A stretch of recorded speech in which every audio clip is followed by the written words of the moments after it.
Guys, nandito tayo ngayon sa Taojen. Nakakatapos lang ng ulan. Bili muna tayo ng merienda. Banh mi Hanoi. Ano yan? Chicken? Chicken toast mo. Yung dalawa ano? Lahat? Oo. Magkano yun? 20?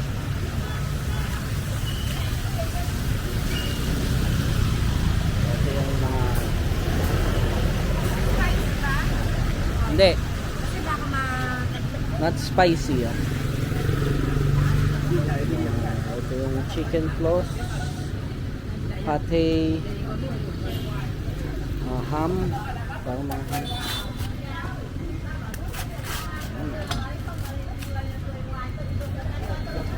Pate. Konti naman yun. Tulong ka lang ba? Garing.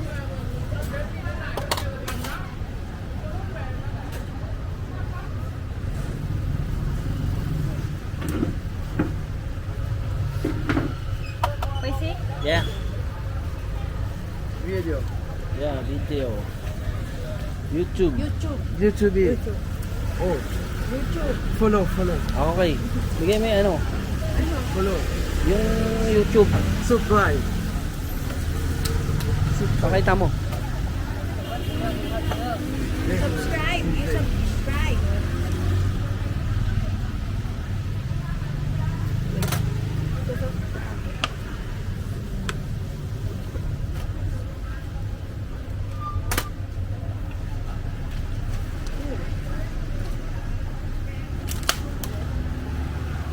Ikaw na mag-type. Lang.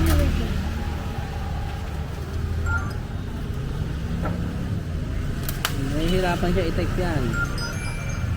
Hindi. We have a new subscriber here. Okay. Easy. Okay. Oh, Yes. Okay. Come on, M. Okay, come on, I. One more. One Good. Hey. How much? Fighting time. No space. No space. Okay. Wait, guys. Okay. Oh, Thank Ay. you. okay.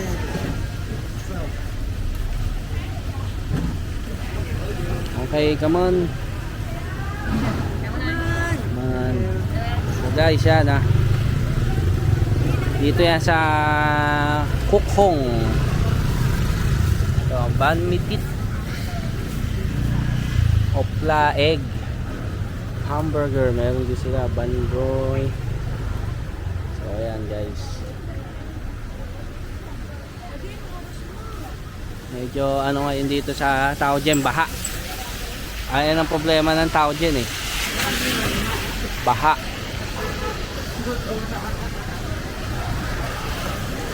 So guys, atid ko muna si Carla sa kanyang destinasyon. Kita-kits tayo sa bahay. Doon natin kakainin tong banh mi na to. Guys, nandito na ako dito sa may bahay namin. Ako sa 4th floor. Dito na ako bumili ng orange juice. May mga tinda sila dito. Meron din dito ang Bunryu pagka kahapon nag-Bunryu kami. Hindi ko lang na-vlog. Tapos meron sila soy cow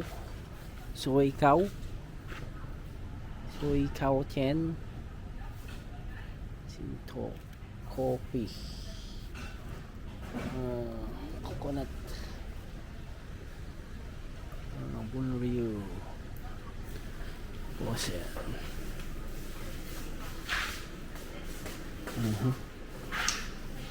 juice.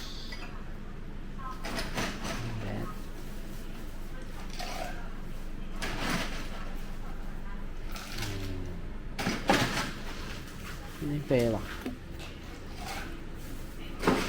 Ito pala binigay.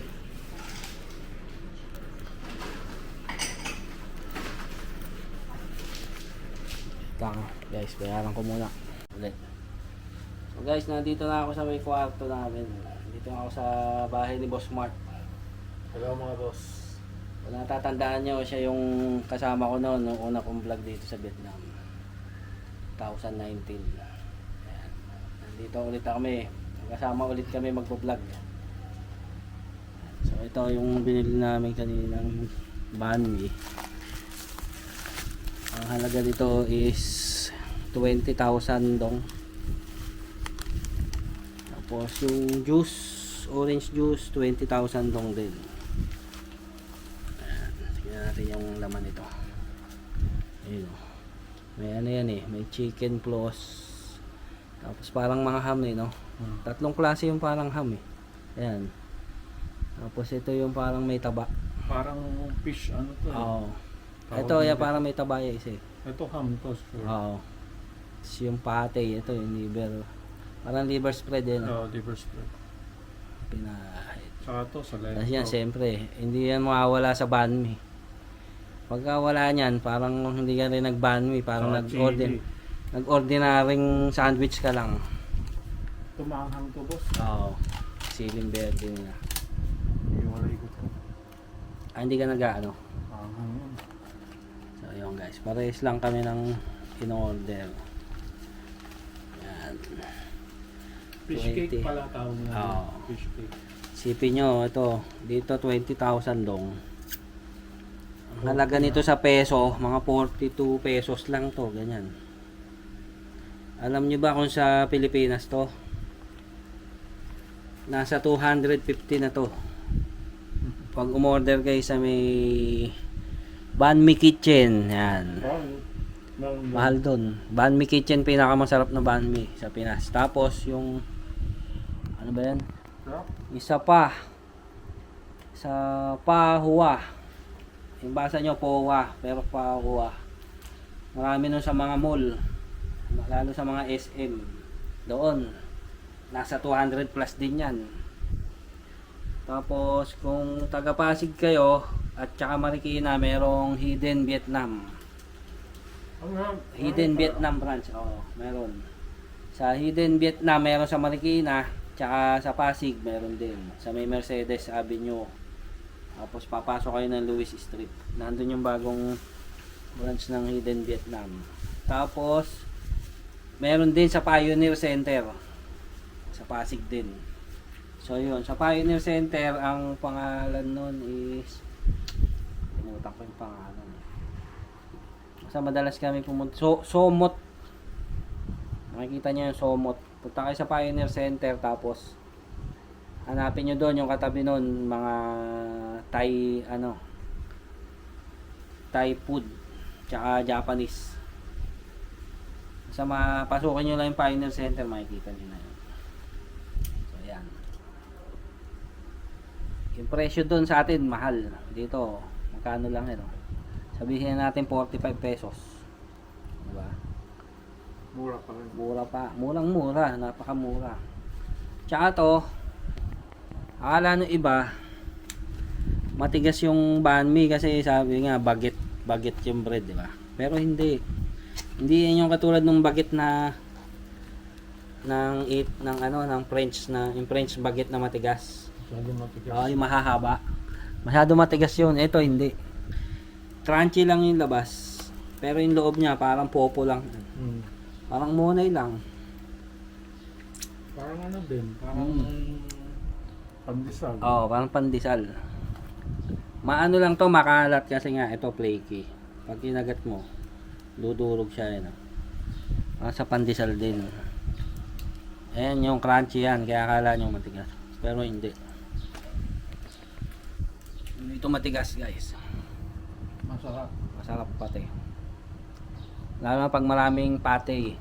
Yung liver spread. Parang liver spread yun.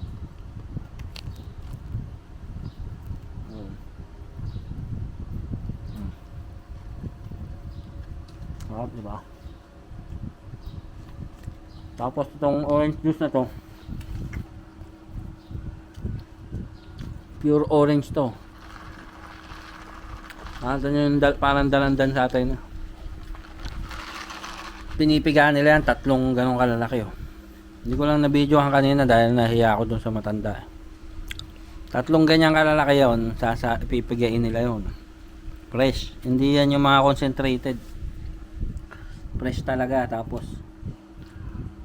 ano yan, pag sinerve nila, mga gandito yan. Tapos, pupunuin na nila ng yelo.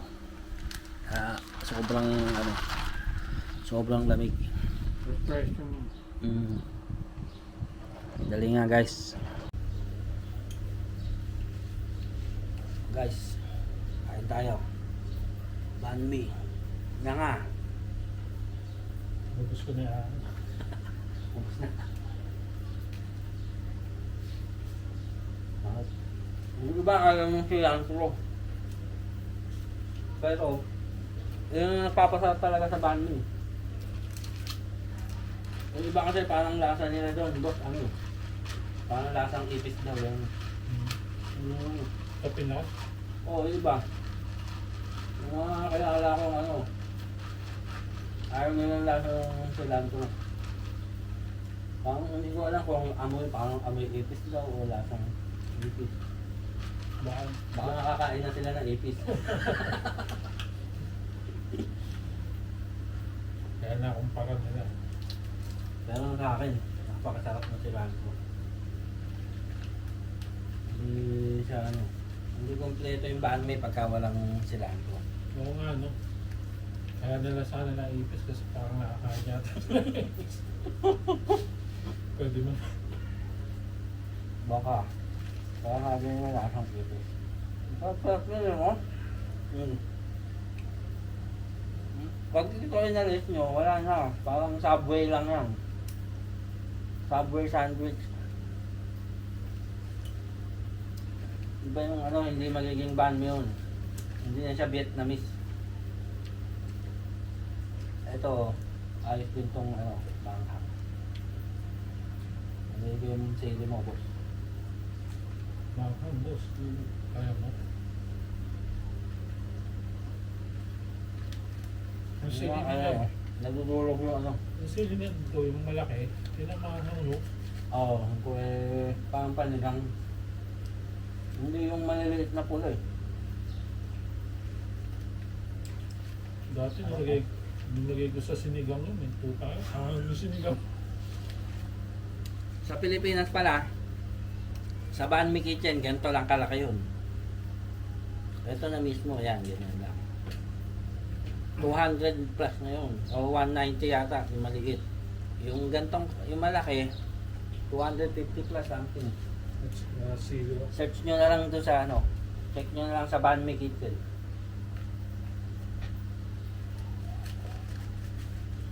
Dito, ay mas mahaba pa nga dito eh. Ganyan, no? Sa iba-iba Sa klase. ibang, sa District 1 meron. May Pagpunta namin ang District 1, papakita ko sa inyo yung iba-ibang klase na ano. Meron pa nga doon yung Banh Mi Opla, itlog lang, itlog. Ano, Banh Mi Titno. Yung parang grilled na ano yun? Parang patty, yung parang bulak, yung burger patty lang maliliit gano'n. 4 na pirasong gano'n. Tapos meron din sa District 7 yung parang mga longganisa. Nakatikim din ako ng ganung banh. Matamis-tamis po na yun eh. Mas natin. Yung banh mi talaga guys, ito yung banh mi, yung tinapay. Mag-iba ng pangalan yun. Depende sa laman. Kung ano yung palaman mo. Yung iba, hindi namin alam tawag. Ito, hindi ko din na ano kung ano yung tawag. Tingnan nyo na lang doon sa ano. Ito yung 20,000 pesos. 20,000 doon pala. Hindi pala pesos.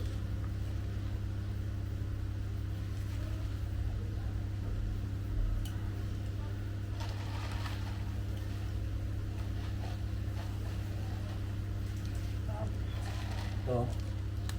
Guys. Sa atin, ganitong mga fresh na juice. Nasa 100 plus na to. Ang alam kong mga price na juice na ano yung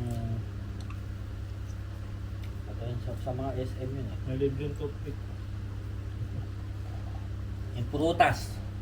Alam niyo yung prutas na brand? Kaso karamihan doon, shake prutas. Meron ba sa atin yung prutas nila dito, yung orange natin?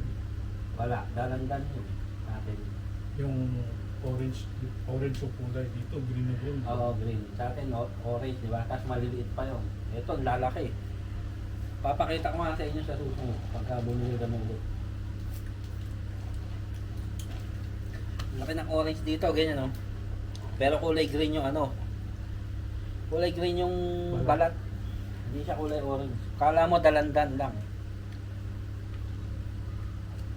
Pero iba yung lasa ng dalandan.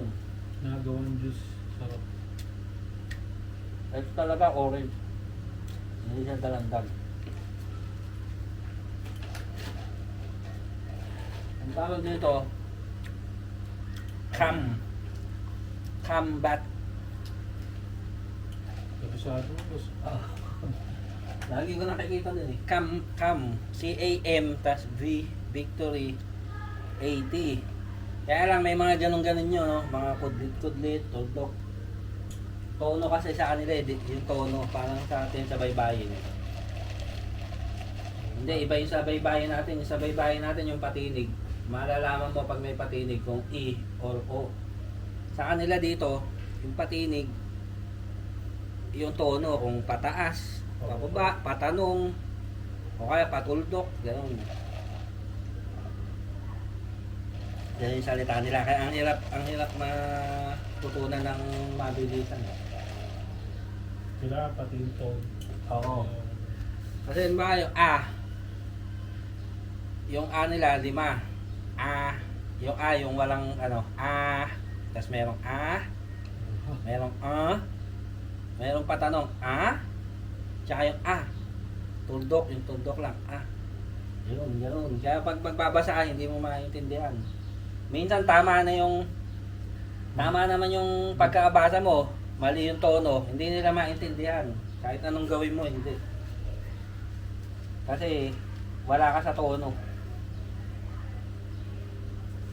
Pero pag binasa mo yung letter nila, ay yung words nila, Maintindihan mo. Nakakano lang sila eh. Pero iba yung tono. bigkat mo. Hindi nila maintindihan. Pero pagka tumagal-tagal ka ito, maintindihan ka na rin. Tapos ikaw mismo, maintindihan mo na rin.